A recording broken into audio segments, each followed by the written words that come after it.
আমার সম্মানীয় রোজাদাররা, রোজার শেষে ইফতারিতে এবং সাহারিতে কিছু খেজুর খায়, বলেন ঠিক কিনা?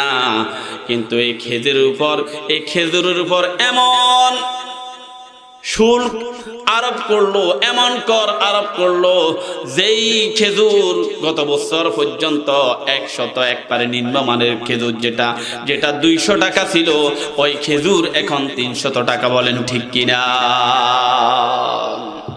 ওই খেজুরের উপর কর আরোপ করলো, শুল্ক আরোপ করলো 208% কর আরোপ করলো, যাতে করে বাইরে থেকে যত খেজুর আমদানি করে খেজুরের দাম ডবলের চাইতেও বেশি হয়ে যায়। এজন্য রোজাদারকে নিয়ে উপহাস করে বলতেছে, আপনারা ইফতারে খেজুর কেন খাবেন, বড়ই খাইতে পারেন না? আছে না নাই? হ্যাঁ, কে বলছে আমি জানি না, আমি শুনছি যে কোন একজন দায়িত্বশীল ব্যক্তি বলতেছে, রোজাদারদের সাথে উপহাস করে বলতেছে ইফতারে খেজুর খেতে হবে। এটা কোনো কথা হলো? ইফতারে খেজুর না খায় বড়ই খান, এরকম আছে না নাই?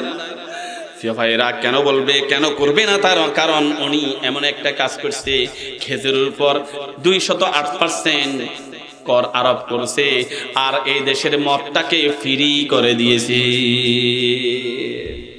আমাদের দেশে মদ আছে না নাই? ও প্রিয় সোনাপুরবাসী, একটু ধরে বলেন, আমাদের দেশে মদ আছে না নাই? আমাদের দেশে ইয়াবা আছে না নাই? আর ওই ইয়াবা, ওই মদ, এই ইয়াবার উপর এবং মদের উপর কোনো শুল্ক নাই, কোনো কর নাই, শুধু আমদানি করো আর খাও। যেই দেশে মদ আমদানি করতে কোনো শুল্ক লাগে না, মদ আমদানি করতে কোনো ট্যাক্স দিতে হয় না, কর দিতে হয় না। আর রাসূলুল্লাহর সুন্নাহ, খেজুর দিয়ে ইফতার করেছেন রাসূলুল্লাহ সাল্লাল্লাহু আলাইহি ওয়াসাল্লাম। সেই খেজুর খাওয়ার জন্য যদি, সেই খেজুরের উপর যদি কর আরোপ করে, যদি খেজুর আমদানির উপর যদি কর আরোপ করা হয়, আর মদটাকে যদি ফ্রি করে দেওয়া হয়, ওই দেশের উপর আল্লাহর রহমত কিভাবে আসবে, বলেন ঠিক কিনা?